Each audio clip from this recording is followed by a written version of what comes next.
Hey guys, this is my deck spotlight series where you guys send me in a deck and I go over it, critique it, just give my opinions on it.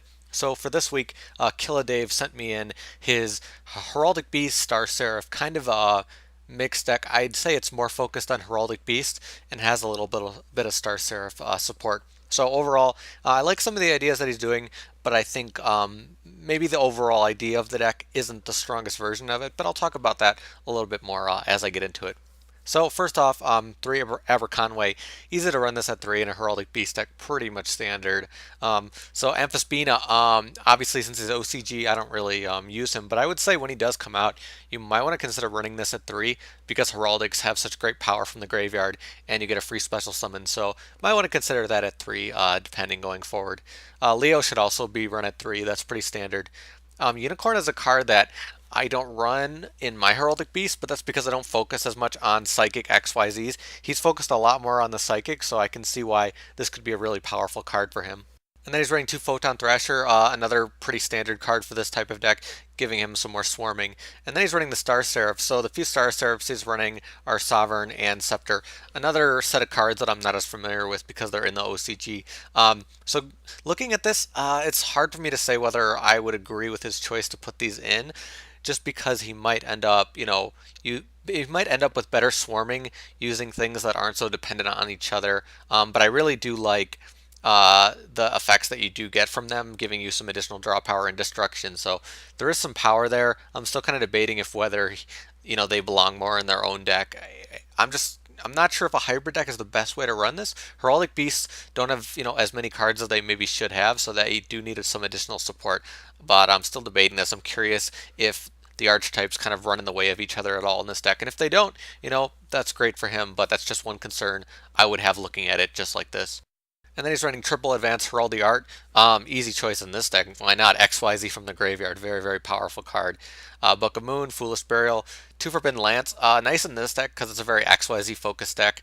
Mind Control. It's debatable in this deck, but because you have a ton of 4 stars and you're doing XYZs, it makes sense that you can just take your opponent's 4 stars and make those XYZ plays very easily. 2 Soul Charge. A deck like this that gets so much in the graveyard, Soul Charge is a very powerful card for it. 2 Black Horn of Heaven, just a choice to deal with summons can be very useful. Mostly stable traps. I'd say one thing, he has 1 breakthrough skill and 2 Fiendish Chain. I would say he might want to go with one or the other depending on what he prefers. It's just a bit much, and he probably doesn't need to run 3. Some decks run like 3 Fiendish Chain. I think 2 is kind of fine, but it's up to him. And other staples, couple dimensional prison. He's also running 2 Mind Over Matter, so this is another thing that I would say probably not a great choice, just because his power of the deck is from his psychic monsters. He doesn't have any psychic, normal monsters or effect monsters. He just has the psychic XYZs. So I think tributing them to kind of do a solemn judgment on your opponent isn't as useful. I mean, you're keeping your opponent from doing something, but you're giving up your power of the deck. So I'm not sure if I'd agree with this just because of that. Maybe if he had more psychic monsters just in the deck that he can use, but having to get rid of his most powerful monsters is a bit difficult. So I'm really a little bit concerned about running that. So for his extra deck, he's going to be running Abyss Dweller, Exciton Knight, obvious choices. 2 Ouroboros. Ouroboros is a really strong card, and this deck has the ability to triple swarm, so you definitely want to have probably one of this at least. 2 might be pushing it because there's other ones you could run, so you might want to spread out the variety with those 3 level 4s. He's also running 2 Chidori. Chidori is a very powerful card.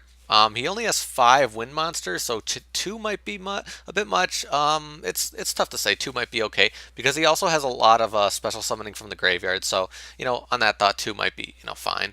Gagaga Cowboy, Silent Honor, Ragnazero. His other ones. So number 18 is one I actually really don't like.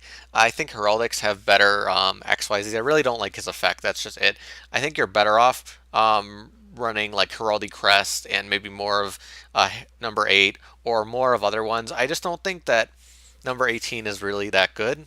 You guys will have to let me know what your thoughts on it, but overall, I'm just not a big fan of it, and I think putting your deck behind it is not going to really help you out in the long run. I really like the other Herald XYZs because they counter other XYZs, and they can be very powerful. So I'd say to maybe consider those or consider other generic XYZs. Your deck is definitely trying to support psychics a lot, so you'll have to deal with that, and obviously you want to have a card like this to benefit from your psychic stuff, but I think you can use other psychic XYZs or other heraldic XYZs to benefit.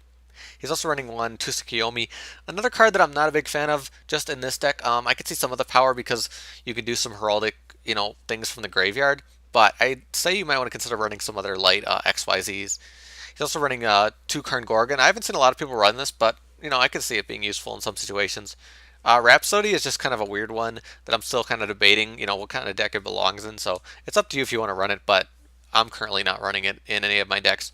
And like I was saying before, number 8, I think this card is really, really good. So I honestly like running 2 or 3 for this deck type, but it's up to you. The one thing about his deck is that because he's supporting it with Star Seraphs, he wants to use, the generic Heraldic card, but he ends up not having access to, the more powerful ones that this deck should have access to. And he still can, run Heraldic Crest, which is a generic. So that could be, very nice, especially because he's using, Star Seraphs for like the triple swarming power, not for like the double swarming. So overall, I actually do like the deck, but I'm still debating, some few changes he can make. A lot of OCG stuff that I'm not, as familiar with, so it's not something I've played a lot. So maybe it's really strong, and I just don't see some of the, high points of it. But I just think that it might be better off focusing more on the more powerful XYZs, and I don't know about mixing the archetypes. Like I said, that could be good. It could be something that he might want to look into in the future to see if he can run more pure as possible. But I'll have to see down the line. There are some cards I do want him to think about. I actually do really like Basilisk. I know it kind of seems like not really a great card, but it just gives you, 1-for-1 power, and you end up using the Heraldics from the graveyard anyway, so I like to have some variety with that. Heraldry Reborn I actually think is really, really good to have a special summon from the graveyard, so I think you should run this, but with the Star Seraphs, I don't think it'll really work out. He also could consider the new, field card for them, Augmentation, because it really supports the Psychic XYZs, which is kind of what he's trying to do. I'm still debating this card because it's OCG and it's a field card, but field cards are becoming more useful nowadays, so something to think about.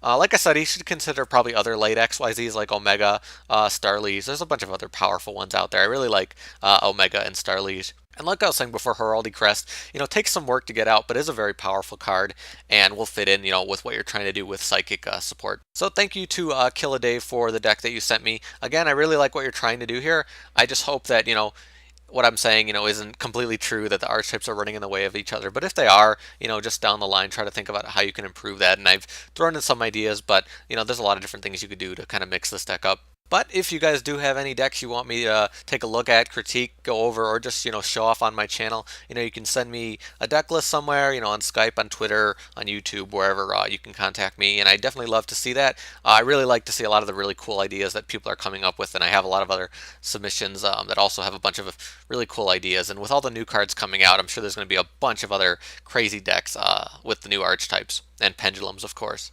But that's about it for me. Thank you guys for watching. I'll see you later.